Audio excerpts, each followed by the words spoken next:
अभी अभी माँ का हॉस्पिटल से फोन आया था।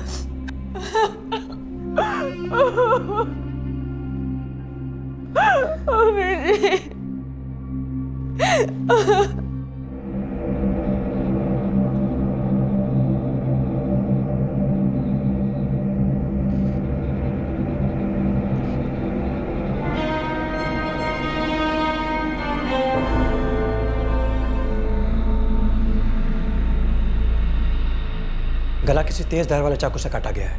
विंड पाइप कटने से मौत हुई है। स्ट्रगल के कोई निशान नहीं मिले बॉडी पर।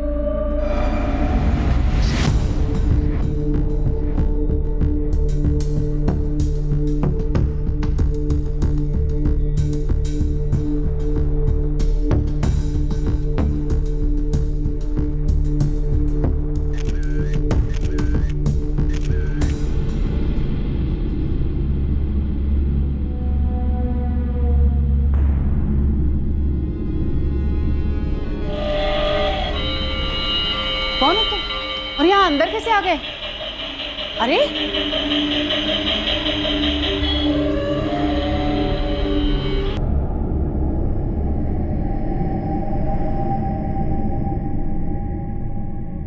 हाँ सर, मैंने घर के सभी कमरे, दरवाजे और लॉकर अच्छी तरह से चेक करे। किसी पर भी किसी अनजान शख्स के फिंगरप्रिंट्स के निशान नहीं है। इसका मतलब है कि कातिल जरूर ग्लव्स पहनकर घर के अंदर दाखिल हुआ है। मतलब उसने अपनी आइडेंटिटी छुपाने की पूरी प्लानिंग की थी। यहां तक कि एंटर होने से पहले उसने सीसीटीवी कैमरास के वायर्स भी काट दिए थे। सर, दोनों कैमरे की 13 अप्रैल की फुटेज स्कैन की। सर, वायर काट दिए गए थे, इसलिए जो एंट्रेंस के अंदर वाला कैमरा था उसमें कुछ रिकॉर्ड नहीं हुआ। लेकिन सर, जो बाहर दूसरा कैमरा था उसमें एक हेलमेट पहना आदमी नजर आ रहा है।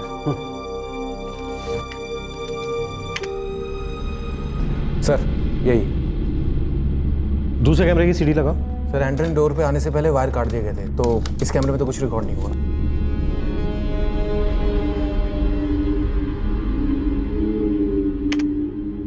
घर का दरवाजा पहले से खुला था। सर, इस गलती ने कातिल का काम बहुत आसान कर दिया। ये गलती से हुई है या फिर जानबूझकर की गई? कभी कभी बड़े बड़े घरों में बड़े राज छुपे होते हैं। अपने खबरों से कहो कि अग्रवाल फैमिली की पूरी हिस्ट्री निकाले। क्या सर? सर, कल प्रियंका ने जिस शख्स का जिक्र किया था, हरी मिश्रा, जो उनका नौकर है, जो कि 3 दिन पहले काम छोड़ के गया था, उसका नंबर स्विच ऑफ आ रहा है। हरी के मोबाइल की डिटेल्स निकालो। Yes sir. सक्सेना, ये इत्तेफाक तो नहीं हो सकता। घर का नौकर काम छोड़ता है और उसके काम छोड़ने के कुछ दिन बाद ये हादसा हो जाता है। हरी के नौकरी छोड़ने की वजह और इस वारदात के बीच कहीं कोई कनेक्शन तो नहीं है? ये फोटो किसकी है? ये मेरे हस्बैंड कार्तिक है। 2 साल पहले हार्ट अटैक से इनकी डेथ हो गई। कल आप अपने नौकर हरी के बारे में बता रही थी। काम क्यों छोड़ा था उसने? जी, वो बहुत गुस्से में था, खासकर मम्मी जी से। कितना? 10,000। 6,000 से सीधा 10,000? अरे एक बार में इतनी तनख्वाह कोई बढ़ाता है क्या? माँ जी, हमारे बहन की शादी है और आप तो जानती हैं शादी में कितना खर्चा आता है। हर घर में शादी होती है, ये कोई वजह है पगार बढ़ाने की? आज तुम्हारी बहन की शादी, कल को तुम्हारी होगी, तुम फिर कहोगे पगार बढ़ाओ। नहीं माँ जी, माँ कसम, बस इस बार हमारा पैसा बढ़ा दीजिए। हम पूरे साल पैसा बढ़ाने का नाम नहीं लेंगे। माँ जी, वो 6,000 रुपये में हमारा गुजारा हो नहीं पाता है और हम खाना बनाते हैं, झाड़ू बर्तन करते हैं, कपड़ा धोते हैं, बाहर से सामान भी लाते हैं, तो इस हिसाब से 6,000 बहुत कम है। तुम मुझे काम गिनवा रहे हो? मैं गिनवाऊं? तुम यहाँ पे रहते हो, खाते पीते हो, उसके कम से कम 8 से 10,000 लगते हैं, ऊपर से 6,000 की पगार, कुल मिला के 15,000 खर्च होते तुम पर। मैंने कभी गिनवाए? माँ जी, बहुत ज़रूरत है हमको, जिम्मेदारी है हमारे कंधे पे। तुम्हारी जिम्मेदारियां उठाने का ठेका मैंने नहीं लेके रखा है, ये गलत बात है हरी। अच्छा माँ जी, आप हमारा तनख्वाह मत बढ़ाइए, बस हमको 6 महीने का तनख्वाह एडवांस दे दीजिए, हमारे बहन की शादी हो जाएगी। बात वही हो गई ना, कान यहाँ से पकड़ो या वहां से। देखो, तुम्हें हर महीने में 1 तारीख को तुम्हारी तनख्वाह मिल जाती है ना जी। आइंदा से तनख्वाह बढ़ाने की या एडवांस की बात नहीं करना। जाओ अपना काम करो। दीदी, आप भी माँ जी से बात कीजिए ना। मम्मी जी से? ना पापा ना, मैं बात नहीं कर सकती। दीदी, हम बहुत परेशान हैं, आप ही हमारी मदद कर सकती हैं। हरी, मैं तुम्हारी कोई मदद नहीं कर सकती। तुम जानते हो ना मम्मी जी को। मम्मी जी ने जो एक बार ठान लिया सो ठान लिया। साहब, हम कह रहे थे कि हमारा तनख्वाह बढ़ा दीजिए। अरे सुबह हमारी बात हो गई ना, फिर साहब को परेशान क्यों कर रहे हो? माफ कीजिएगा माँ जी, पर हम बहुत परेशान हैं। हमको पैसे की बहुत जरूरत है। साहब हम हाथ जोड़ रहे हैं, अब आप कुछ कीजिए। अरे ये सब नाटक मत कर। लक्ष्मी ने जो कह दिया वो सही है। हाँ साहब, पर हम माँ जी से बात किए थे, वो समझ ही नहीं रही हैं। ये सब रोने धोने का नाटक मेरे सामने बंद कर। तू क्या समझता है ये सब करके लक्ष्मी के खिलाफ तू मुझे भड़का लेगा? हमारी इतनी औकात कहाँ साहब, हम तो बस हाथ जोड़ के विनती कर रहे हैं कि हमारा पैसा बढ़ा दीजिए। बस हो गया हरी, जाओ यहाँ से। माँ जी ये गलत है। हम साल भर से आपकी सेवा कर रहे हैं, मर मर के काम करते हैं, को दिन छुट्टी भी नहीं लिए, और आज थोड़ा सा पैसा बढ़ाने का नाम लिए तो आप लोगों को लगा एक दूसरे के खिलाफ भड़का रहे हैं। आवाज नीचे। तुम्हें एक बार कहा ना कि पगार नहीं बढ़ेगी। हाँ तो हमको भी यहाँ काम नहीं करना है, जा रहे हैं हम यहाँ से। तुझे जाना है ना, जा। किसने रोका है तुझे? लोग काम पाने के लिए तरसते हैं, तेरे पास तो अच्छा खासा काम भी है, फिर भी तुझे समझ में नहीं आ रहा है। और क्या चाहिए तुझे? सब कुछ तो है यहाँ पे, फिर भी तू नाटक करके और ज्यादा पैसा ऐंठने की कोशिश कर रहा है। पैसा ऐंठने की कोशिश? साहब हम यहाँ हाथ जोड़ के आप लोगों से विनती कर रहे हैं और आपको लग रहा है हम पैसा ऐंठने की कोशिश कर रहे हैं। जा रहे हैं हम यहाँ से, पर एक बात कहेंगे, भुगतना पड़ेगा आपको। अपने कंजूसी का, अपने घमंड का बहुत भारी कीमत चुकाएंगे आप। जाओ, दफा हो जाओ यहाँ से।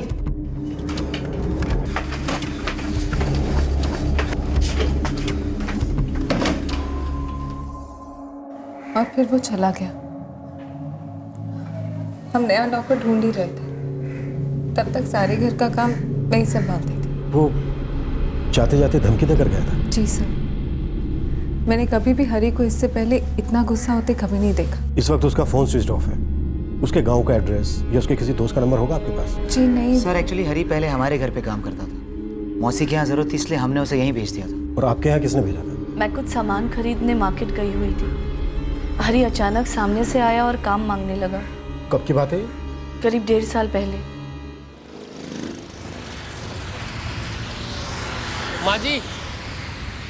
माँ जी नमस्ते। आपको घर का काम करने के लिए कोई आदमी चाहिए क्या? हम घर का सारा काम कर लेते हैं, खाना बनाना, कपड़ा धोना, झाड़ू बर्तन, सब कुछ। तुम्हारा नाम क्या है? हमारा नाम हरी मिश्रा है, हम यूपी के रहने वाले हैं। माँ जी हम बहुत ईमानदारी से काम करेंगे, आप चाहें तो 2 दिन काम करा के देख लीजिए, हम कोई शिकायत का मौका नहीं देंगे। हमारा नौकर बंसी उस वक्त गाँव गया हुआ था, हमें नौकर की ज़रूरत थी। हरी खुद सामने से आया, उसे देखने और उसके बातचीत से वो ठीक लगा, इसीलिए हमने उसे काम पर रख लिया और वो काम में अच्छा था। सर एक्चुअली उस वक्त लक्ष्मी मौसी को भी फुल टाइम नौकर की तलाश थी, तो जब बंसी वापस गांव से लौटा तो हमने हरी को यहाँ भेज दिया उनके पास। हरी के काम से या उसके बर्ताव से कभी आपको कोई शिकायत हुई? बिल्कुल नहीं सर, वो अपने काम में बहुत मेहनती था और जहाँ तक मुझे याद है यामिनी दीदी को भी उसका काम पसंद था। इसीलिए जब उन्होंने बताया कि हरी काम छोड़ कर गया है और धमकी दी है, मुझे बहुत अजीब लगा। मुझे भी अंदाजा नहीं था सर कि बात इतनी बढ़ जाएगी। हरी यूपी में कहाँ से है? शायद इलाहाबाद से। इलाहाबाद में उसका परिवार रहता है, उसके बाप, उसकी माँ और उसकी बहन, जिस बहन की शादी के लिए वो पैसे मांग रहा था। प्रियंका जी, यश की हालत कैसी है अभी? अभी भी बहुत डरा हुआ है। हम बात कर सकते हैं उससे? हेलो यश बेटा, बहुत अच्छा रूम है आपका। एक बात बोलूं, आप ना बहुत ब्रेव हो, स्ट्रॉन्ग बॉय है ना? अच्छा बेटा, मुझे ना आपकी एक हेल्प चाहिए। उस दिन जो आदमी था हेलमेट पहने हुए, आपने उसका चेहरा देखा था या पहले कभी देखा था उसे? यश, अंकल कुछ पूछ रहे हैं ना, बेटा जवाब दो। मैं समझ गया, आज यश इस बारे में बात करने के मूड में नहीं है, पर कोई बात नहीं बेटा, जब आपका मूड होगा हम तब बात कर लेंगे।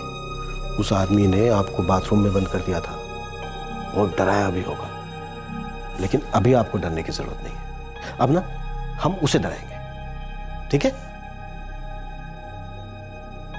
तिजोरी की चाबी हमेशा लक्ष्मी के पास ही रहती थी, वही देखती थी सब कुछ, उसी का तो था ये सब। अब अगर ज्वेलरी सब मिल भी गया तो क्या फायदा? लेकिन ये हमारे लिए जानना बहुत जरूरी है। कुछ तो अंदाजा होगा आपको कि लॉकर में कितना कैश था, कितनी ज्वेलरी थी? करीब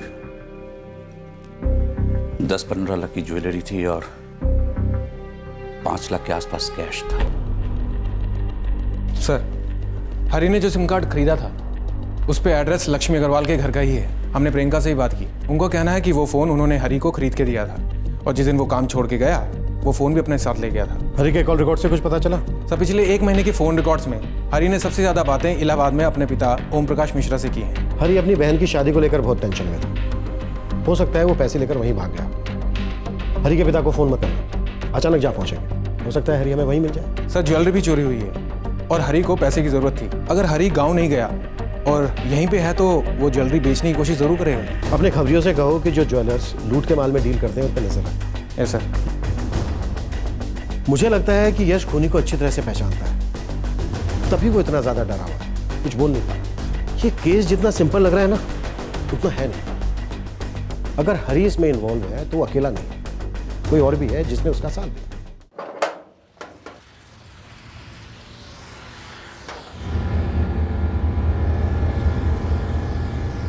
अरोरा के पास पैसे आ गए लेकिन मैनर्स नहीं आए। क्या तरीका है ये? मेरा ही गेट मिलता है इन लोगों को पार्किंग करने के लिए। अरे बिमला। हाँ जी, क्या हो गया? ये देख, ये अरोरा के बेटे सनी ने ये अपनी बाइक कहाँ पार्क की है देख। अरे कितनी बार समझाया इन लोगों को कि अपनी या अपने दोस्तों की बाइक अपने गेट के पास खड़ी किया करे। आप काम पे जा रहे हो तो क्यों अपना खून जला रहे हो? शांति से जाओ ना। हाँ लेकिन लक्ष्मण है ना, तो बोल देना उसको बाइक यहाँ से हटाने को। जी मैं बोल दूंगी, चिंता मत कीजिए।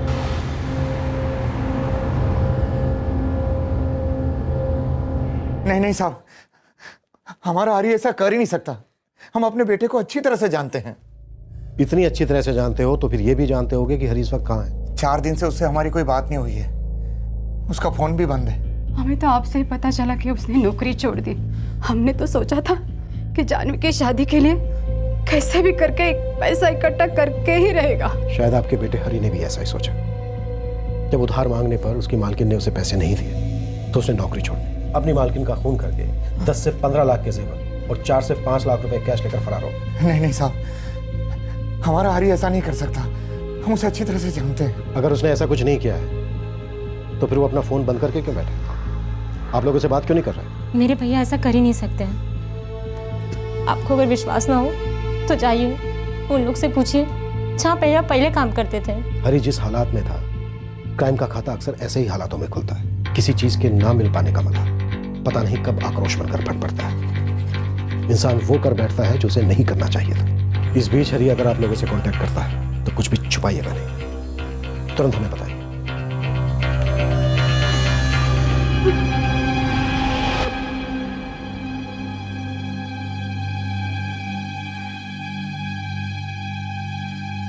हमें हरी को पैसे दे देना चाहिए था, तो शायद ऐसा नहीं होता। हमारे आज के बर्ताव का कल क्या नतीजा होगा ये कोई नहीं जानता। दीदी को हरी के साथ पैसों के लिए उलझना नहीं चाहिए था।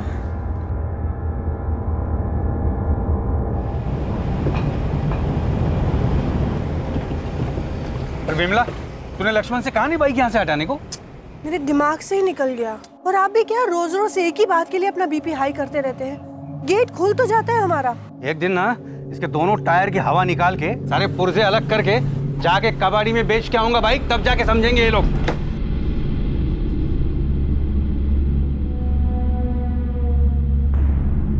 साहब, अग्रवाल फैमिली का पूरा पोस्टमार्टम किया, अंदर कोई लफड़ा दिखा नहीं। बड़ा कारोबार है, कपड़े का इंपोर्ट एक्सपोर्ट भी करते हैं। सर 2 साल पहले इस फैमिली को एक झटका लगा था जब प्रियंका का पति कार्तिक सीधे ऊपर एक्सपोर्ट हो गया था। मौत की वजह? दिल का दौरा। इस जय के बारे में कुछ पता चला? इसका फैमिली के किसी मेंबर के साथ कोई दिल का लफड़ा? सर अभी तक तो कोई इन्फॉर्मेशन मुझे नहीं मिली है। खूनी ने बच्चे को सिर्फ डराया, उसे मारा नहीं, जबकि वो अच्छी तरह से जानता था कि बच्चा विटनेस हो सकता है। अब इतना दयालु तो वो था नहीं। मुझे तो कुछ ऐसा नहीं लग रहा है, नहीं फिर भी मैं एक बार और पोस्टमार्टम करूंगा और जहां मुझे कुछ पता चला मैं आपको सीधे मिस कॉल कर दूंगा। यश बेटा,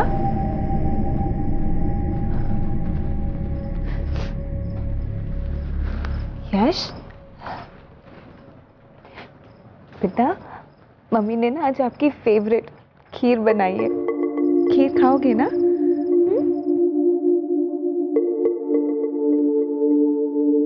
यश, ऐसे डरते नहीं है, मम्मा है ना आपके साथ। समझती हूँ यश, तुम अभी बहुत छोटे हो और तुम्हारे लिए ये सब कितना मुश्किल होगा। एक बात बताओ, तुम उस हेलमेट वाले अंकल को जानते हो? उन्होंने हेलमेट पहनी थी। कोई बात नहीं, तुम्हें कुछ भी याद रखने की जरूरत ही नहीं है। सब भूल जाओ।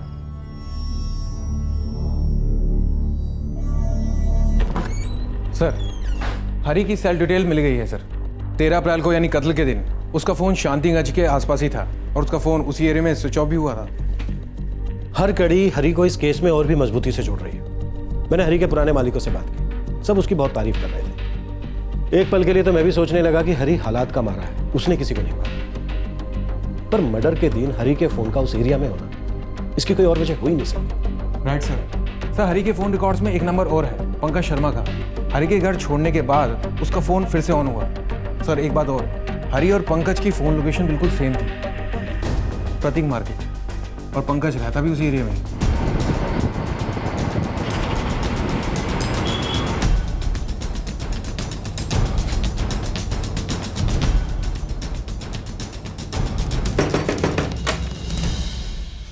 जी पंकज। जी साहब। हरी कब? साहब अंदर है, खाना खा रहा है। अब मार खाएगा।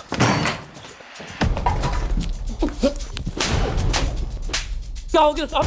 क्या कर दिया मैंने? अपनी मालकिन का मर्डर किया, चोरी की उनके घर में, और अब पूछ रहा है क्या कर दिया मैंने। नहीं सर, हमने कुछ नहीं किया साहब। क्या हो गया माजी को? ले जाओ उसे। पंकज बताओ, हमने कुछ नहीं किया। अरे साहब हम अखबार नहीं पढ़ते हैं तो हमको मालूम नहीं है कि माजी का खून हो गया है। ये ना भोलेपन की एक्टिंग मेरे सामने मत कर, वरना तू कहां जाएगा ये किसी को पता नहीं चलेगा। चल बोल, ज्वेलरी और पैसे कहां छुपाए तूने? साहब हमने कोई पैसा वैसा नहीं छुपाया है। 13 अप्रैल 2015 शांतिगंज साउथ अग्रवाल फैमिली के घर के पास, और उसके बाद तूने अपना फोन स्विच ऑफ कर दिया। बोल, उस एरिया में गया था या नहीं? हाँ साहब, मैं बंगले तक गया था। बंगले के दर्शन करने? नहीं साहब, माफी मांगने गया था। जब मैंने गुस्से में नौकरी छोड़ दी तो हमको ख्याल आया कि हमारी बहन की शादी है और हमारे पास पैसे नहीं होंगे तो शादी कैसे होगी साहब। और वहां पहुंचकर तेरा इरादा बदल गया। तूने सोचा जो चीज मांगने पर नहीं मिल रही है उसे छीन लेता हूं। सबसे पहले तूने सीसीटीवी कैमरास के वायर काटे और उसके बाद अपनी मालकिन का गला। नहीं साहब, ये सब झूठ है। हमने ऐसा कुछ नहीं किया है। हमको तो कोई तार वार काटना आता ही नहीं है साहब। हम माजी से बहुत नाराज थे, हमने उनको बहुत कोसा भी, पर उनको मारने का हम सोच भी नहीं सकते। सोडे। जी साहब। ये लातों के भूत है जी, मार मार के भगाओ इन भूतों को। जी साहब। हरी ने मुझे बताया कि उसका अपनी मालकिन के साथ कुछ कहा सुनी हो गया था, और साहब वो सीधा काम छोड़कर मेरे पास आ गया। यहाँ गरीब की चमड़ी छूट जाएगी पर अमीर की दमड़ी नहीं छूटेगी। बस भैया शांत हो जाओ, चुपचाप खाना खाओ, सो जाओ। कैसे सो जाएं यार? पंकज तुमको नहीं पता इन लोगों के पास कितना पैसा है, बस हमको नहीं देते हैं। खुद खर्चा दिल खोल के करते हैं और हमारे टाइम पता नहीं दिल सिकुड़ क्यों जाता है। 4000 रुपया कोई बहुत बड़ा रकम नहीं है इनके लिए, इतना तो एक दिन के होटल के खाने में खर्च हो जाता होगा, पर हमको नहीं दिए। हम इनका पैसा लेके भाग जाते का? तिजोरी में पैसा भरा है और दिल एकदम खाली। इस बारे में सुबह शांति से बात करेंगे, ठीक है? अभी चुपचाप खाना खाओ और सो जाओ। यानी हरी ने पहले ही सोच लिया था उनकी तिजोरी में हाथ मार के अपना जी भर लेने का और उनका खून करके अपनी भड़ास निकालने का। क्यों? नहीं साहब, ऐसा नहीं है। हरी को हम बचपन से जानते हैं साहब, हम दोनों दिल्ली भी साथ में आए थे। मानता हूँ साहब हमारे हालात अच्छे नहीं है, लेकिन इसका मतलब ये नहीं कि हम किसी का खून करके, किसी के घर में चोरी करके अपने हालात सुधारेंगे। अगर तेरा दोस्त इतना सच्चा था तो 4 दिन से तेरे घर पे पड़ा क्या कर रहा था? उसका फोन क्यों बंद आ रहा था? और कल वाले दिन को ही वो वापस वहां क्यों गया? हरी ने अगले दिन से ही दूसरा काम देखना शुरू कर दिया था, लेकिन 2-3 दिन घूमने के बाद भी उसे कोई काम नहीं मिला। वो खुद को ही कोसने लगा। उसे लगा शायद उसने गलती कर दी काम छोड़कर, और वो अपनी पुरानी मालकिन के पास माफी मांगकर फिर से लग जाना चाहता था। इसीलिए वहां गया था साहब, और फोन तो उसका खराब हो गया था। साहब जितना पीटना है पीट लो साहब, पर सच तो यह है कि हम माफी मांगने गए थे, पर दरवाजे से लौट आए क्योंकि हिम्मत नहीं हो रही थी।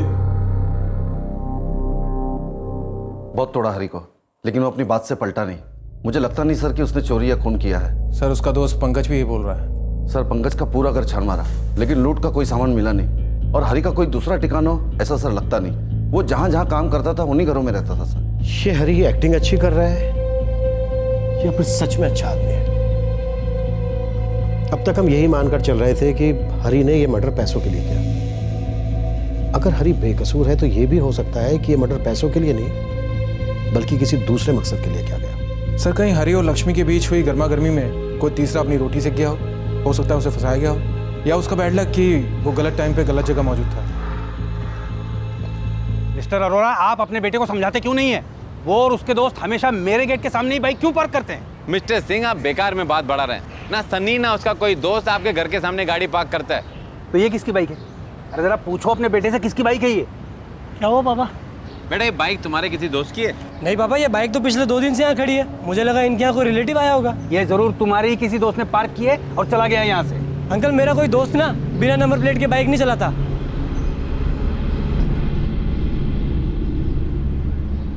कमाल है, नंबर प्लेट निकाली गई है, जरूर किसी गलत काम के लिए इस्तेमाल की गई होगी। अंकल, आप मुझे ऐसे क्यों देख रहे हो? कुछ नहीं, तो पुलिस आके देखेगी। पापा आप चलिए।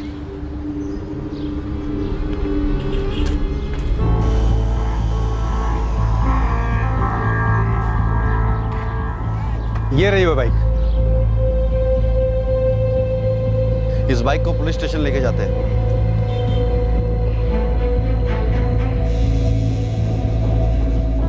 पापा ये सिंह अंकल तो बिल्कुल पागल है, इसने तो सच में पुलिस बुला ली। ये बाइक कब से यहाँ पे खड़ा है? पिछले 3-4 दिन से। पहले मुझे लगा कि ये सामने वाले अरोड़ा की होगी, लेकिन वो तो मना कर रहे हैं। शांतिकुंज साउथ में एक बंगले के बाहर बाइक पड़ी थी जो लक्ष्मी अग्रवाल के घर के काफी नजदीक है। कातिल ने हेलमेट पहना हुआ था।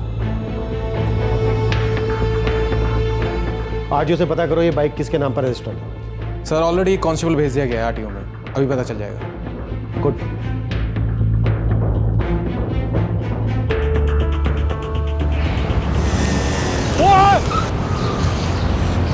देख के नहीं चल सकता क्या? नींद में है क्या? सर आरटीओ से डिटेल मिल गई है। बाइक किसी सागर खंडेलवाल के नाम पे रजिस्टर्ड है, शांतिगंज में रहता है।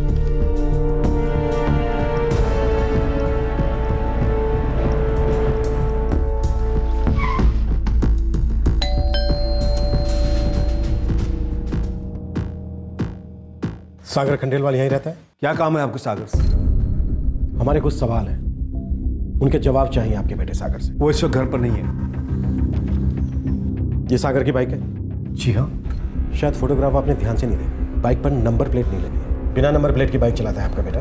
जो भी बात है आप साफ साफ बताइए। हमें शक है कि आपका बेटा सागर लक्ष्मी अग्रवाल के मर्डर केस में इन्वॉल्व है। ये क्या कह रहे हैं आप?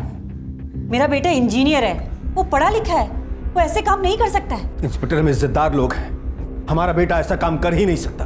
आपका दिमाग तो खराब नहीं हो गया? आप जानते क्या कह रहे हैं आप? अच्छी तरह से जानता हूं मैं क्या कह रहा हूं, और दिमाग किसका खराब हो गया है ये आपके बेटे से बात करने के बाद पता चल जाएगा। देखिए इंस्पेक्टर, लीजिए आ गया मेरा बेटा। सागर बेटा, तेरी बाइक कहाँ है? ये लोग जानना चाहता है, पता ही नहीं। बाइक पापा वो तो यहीं पर है। क्या मतलब कहाँ? सर वो तो घर के पीछे खड़ी है, लेकिन आप लोग क्यों पूछ रहे हैं? घर के पीछे ही है ना, तो चलो चल के देख लेते हैं। अब सॉरी सर, वो मेरे दिमाग से निकल गया। वो दरअसल मैं शायद अपने दोस्त के घर खड़ी करके आ गया था। दोस्त का नाम? मनीष? नहीं, शायद कपिल। कपिल का नंबर दो, अभी बात करके पता कर लेते हैं। सागर, प्रॉब्लम क्या है? तू ठीक से जवाब क्यों नहीं दे रहा है? सागर, कहीं तूने कुछ गलत तो नहीं किया ना? नहीं पापा, बिल्कुल नहीं। कमाल की बात कर रहे हैं आप। ये लोग बिना बात के सवाल पूछ रहे हैं और आप। पापा मेरी बाइक है, मैं कहीं भी खड़ी कर सकता हूँ। ये रही तुम्हारी बाइक, और ये किसी कपिल के घर नहीं बल्कि पिछले 4 दिन से कृष्णा सिंह के बंगले के पीछे खड़ी है। हमें बिना नंबर प्लेट की बाइक तो मिल गई है, कोई नहीं, हेलमेट भी मिल जाएगा। पूरा घर छान मारो, एक भी कोना छूटना नहीं चाहिए। बैग दिखा पहले। बिना सर्च वारंट के आप मेरे घर की तलाशी नहीं ले सकते इंस्पेक्टर साहब, मेरी पहुंच भी ऊपर तक है। मैं एक मर्डर केस की तहकीकात कर रहा हूँ और इसे सोल्व करने के लिए मैं हर मुमकिन कोशिश करूंगा। हमें शक है कि आपका बेटा इस केस में इन्वॉल्व है।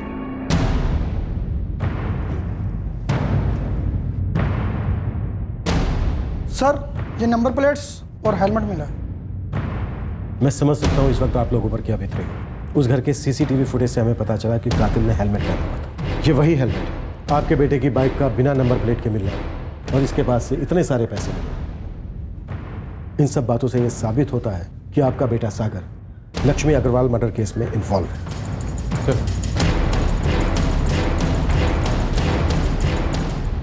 क्या?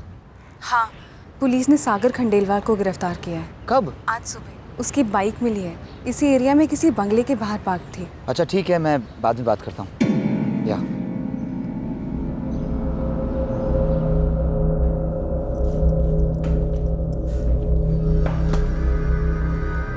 चल बोल, जो भी सच है बोल दे। अब चुप रहने से कोई फायदा नहीं है सागर। अगर मैंने तेरा ये मौन व्रत तोड़वाया ना तो तेरा सब कुछ टूटेगा, एक भी हड्डी सही सलामत नहीं बचेगी। बोल। सर, मैंने मारा उस औरत को। मुझे पैसा चाहिए था। चोरी करने के लिए मारा या फिर किसी ने पैसे दिए थे मर्डर करने के लिए? नहीं, किसी ने पैसे नहीं दिए थे सर, बल्कि मुझे उनके पैसे चाहिए थे। उनके आलीशान बंगले को देख के मेरे मन में लालच आता था। जब भी उस बंगले के पास से गुजरता था मेरी नजरें वहीं टिक जाती थी। अग्रवाल्स काफी अमीर थे। हमेशा सोचता था कितना पैसा होगा इनके घर में। क्या शान की जिंदगी जीते थे वो लोग। तू भी कोई गरीब परिवार से नहीं है, खुद इंजीनियर है, फादर अच्छी पोस्ट पे है तेरे। लेकिन पापा के पास हमेशा मुझे देने के लिए नसीहतें थी, पैसे कभी नहीं। मैं खुद का बिजनेस करना चाहता था, एंटिक्स का। मेरे दोस्त के फादर भी इसी लाइन में है, वो भी अग्रवाल से इतने अमीर हैं सर। वो मेरी हेल्प करना चाहते थे, लेकिन सर इनिशियल इन्वेस्टमेंट की ज़रूरत थी।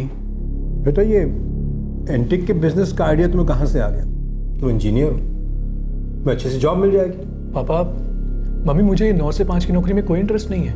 इंटरेस्ट नहीं है तो इंटरेस्ट पैदा करो। तुम्हें सिर्फ अपने दोस्त के पापा के पैसा नजर आता है, उसके पीछे कितनी मेहनत लगी होगी, कितना वक्त लगा होगा, ये तुम नहीं जानते। ऐसे जोश में आके बिजनेस करना सरासर बेवकूफ़ी है, और ऐसी बेवकूफ़ी में मैं कभी इन्वेस्ट नहीं करूँगा। मैं जानता था मैं कितना भी गिड़गिड़ाऊंगा पापा नहीं मानेंगे। मुझे खुद ही कुछ करना होगा, और मैंने मन ही मन फैसला कर लिया था कि मुझे पैसा कहाँ से और कैसे लाना है।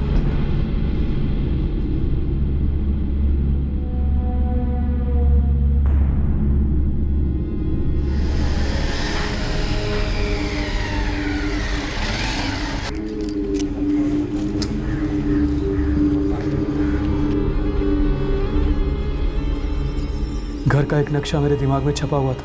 मैं जानता था सीसीटीवी कैमरास कितने हैं और कहाँ हैं, और ये भी जानता था कि सिक्योरिटी नहीं है, सिर्फ एक नौकर है।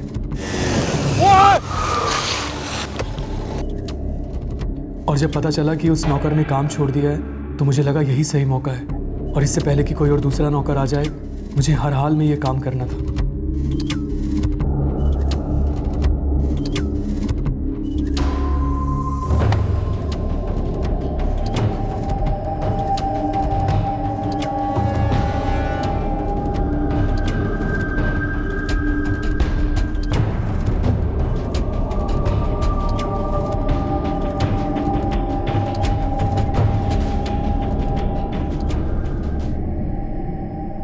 तू पहले कभी उस घर में गया था? तिजोरी कहाँ है ये तुझे पहले से पता था? नहीं, लेकिन इतने बड़े घर में तिजोरी होगी ये तो पता था, और उस तिजोरी में रुपया, जेवर, ये सब होगा ये भी पता था। बस सर ये अंदाजा नहीं था कि वो औरत वहीं बाहर के कमरे में बैठी होगी। कौन हो तुम? और अंदर कैसे आ गए? सर मेरा इरादा किसी को मारने का नहीं था। इसीलिए चाकू लेकर गया था? वो तो सेफ्टी के लिए लेकर गया था सर, मैं किसी को मारना नहीं चाहता था। तू किसी भी तरह से पैसे हासिल करना चाहता था। उस वक्त तेरे और पैसों के बीच में जो भी आता तू उसे मार डालता, जो कि तूने किया। नहीं सर, मुझे लगा वो औरत चिल्लाएगी तो मेरे बिजनेस का सारा प्लान खराब हो जाएगा। अरे मैंने बच्चे को कोई चोट नहीं पहुंचाई सर, मैं तो बस ये चाहता था कि वो चुप रहे और मैं पैसा लेके आसानी से भाग सकूं।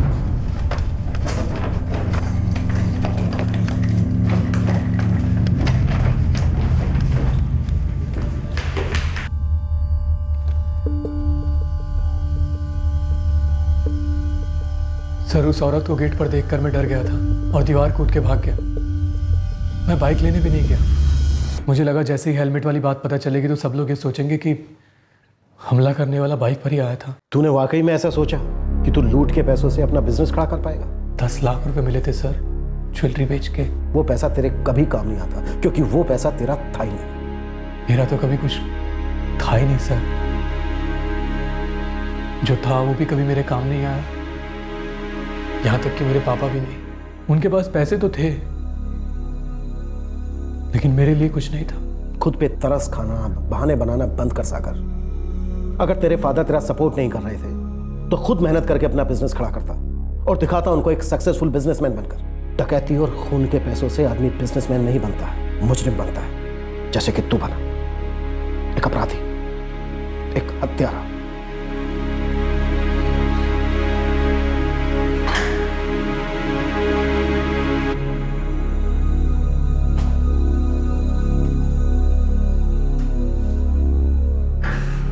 सॉरी हरी, क्या करें, हालात ही कुछ ऐसे। तो शुरू से ही हमारे खिलाफ रहे। हम जैसों की जिंदगी तो हालात से लड़ने में ही खत्म हो जाती है, वरना पैसा कमाने का, बड़ा बनने का जुनून हमारे भीतर भी है, पर हम दूसरे के माल को पाने में अपना झोपड़ा नहीं जलाते। और साहब, हम क्या किसी का हक मारेंगे? हमें तो कई बार हमारे हक का ही पैसा नहीं मिलता, पर हमारी शिकायत कौन सुनता है? साहब, हम पे आरोप लगाना, हवालात में बंद करना कितना आसान है, और हम पे यकीन करना, हमारी जरूरतों को समझना इतना मुश्किल। शायद तुम सही कह रहे हो, पर अगर तुम मेरी जगह होते और मैं तुम्हारी जगह, तो शायद तुम भी ऐसा ही करते। हमारा काम ही कुछ ऐसा है। जो तुम्हारे साथ हुआ है उसे मैं वापस तो नहीं ला सकता। बस मैं यही कहना चाहता हूं कि आई एम सॉरी। बहुत गलत किया हमने हरी के साथ। उसकी जरूरत के समय हम काम नहीं आए। फिर से गलत किया जब हम एक ही पल में ये मान लिए कि उसी ने ही पैसों के लिए लक्ष्मी को मार दिया। गुनाह तो उसी ने किया है जो सोकल अच्छे परिवार से है। किस चीज की कमी थी? कौन है अच्छे परिवार? सागर, हम या हरी? जानते हैं मुझे इंजीनियरिंग कभी नहीं करनी थी, लेकिन आप चाहते थे ना, इसीलिए कि पापा जो मैं करना चाहता था वो तो कभी आपने मुझे करने ही नहीं दिया। मेरे खुद के कुछ सपने, कुछ एम्बिशंस भी तो हो सकते थे ना पापा।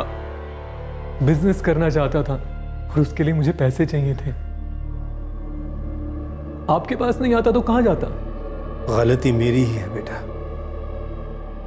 मुझे तेरा साथ देना चाहिए था, लेकिन बेटा पैसों के लिए तूने किसी को मार दिया।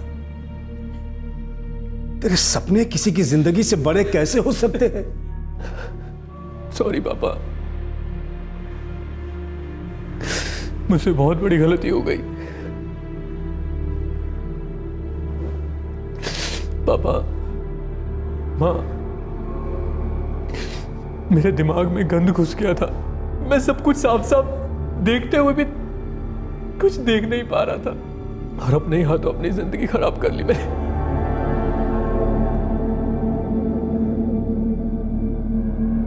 सागर को आईपीसी की धारा 302 के तहत हत्या के लिए और धारा 394 के तहत डकैती को अंजाम देने के इरादे से किसी को जानबूझकर चोट पहुंचाने के लिए बुक किया गया है। हरी के लिए मौजूदा तनख्वाह में अपने परिवार की जरूरतें और बहन की शादी की जिम्मेदारी को निभा पाना मुश्किल हो रहा था। उसकी लाख विनती के बावजूद भी उसकी तनख्वाह नहीं बढ़ाई गई और नाराजगी में उसने काम छोड़ दिया। पर गुस्से में आकर अपने मालिकों को दी गई उसकी धमकी ने उसे इस केस में प्राइम सस्पेक्ट बना दिया, जबकि उसका इस जुर्म से कोई वास्ता नहीं था। सोच कर देखें कि अगर हरी की तनख्वाह बढ़ा दी गई होती तो उसकी मुश्किलें कितनी आसान हो जाती। अपने परिवार और अपनी बहन के प्रति जिम्मेदारियों को वो कितनी अच्छी तरह से निभा पाता। अगर और गहराई में जाएं तो यकीनन 13 अप्रैल की सुबह को हरी घर पर ही होता, या शायद प्रियंका की जगह वो मार्केट गया होता, तो उस सूरत में प्रियंका घर पर होती। अगर ऐसा कुछ भी हुआ होता तो शायद सागर अपने मंसूबों को आगे बढ़ाने की हिम्मत ही ना करता। यूं होता तो क्या होता? आप कहेंगे कि यह सिर्फ एक ख्याल है मन को बहलाने का। आप में से कई ये दलील भी देंगे कि जो होना होता है वो तो होकर ही रहता है, लेकिन हकीकत और संभावना के बीच का पुल एक काश के धागे से जुड़ा होता है, और इस काश के अंदर न जाने कितनी आहें, कितने अफसोस कैद होते हैं। जिस हालात से, जिन तकलीफों से, जिन गमों से हम गुजरते हैं, दरअसल यही हमारे सबसे बड़े टीचर्स होते हैं जो हमें जिंदगी के अहम सबक सिखाते हैं। लेकिन क्या यह बेहतर नहीं होगा कि बार बार गिरकर सीखने की बजाय हम औरों की जिंदगी से भी सबक लें? किसी अपराध का हिस्सा बनकर सीखा गया सबक बेहद तकलीफदेह होता है, क्योंकि हमें हर कदम पर प्रतीत होता है कि हमने दस्तक सुनी थी, बार बार सुनी थी कि क्राइम नेवर पेज, लेकिन सुनकर भी अनसुनी करती। हम उम्मीद करते हैं कि आप दूसरों के साथ हुए हादसों से सबक लेकर अपनी जिंदगी को गलत सोच, गलत संगत और गलत आदतों से दूर रखेंगे, और तभी इस कार्यक्रम के माध्यम से किया गया हमारा प्रयास सार्थक होगा। आपसे फिर मुलाकात होगी अगले एपिसोड में एक और नए केस के साथ। तब तक सतर्क रहें, सुरक्षित रहें और देखते रहें क्राइम पेट्रोल सतर्क। सबक एक को, सीख हम सबको। जय हिंद।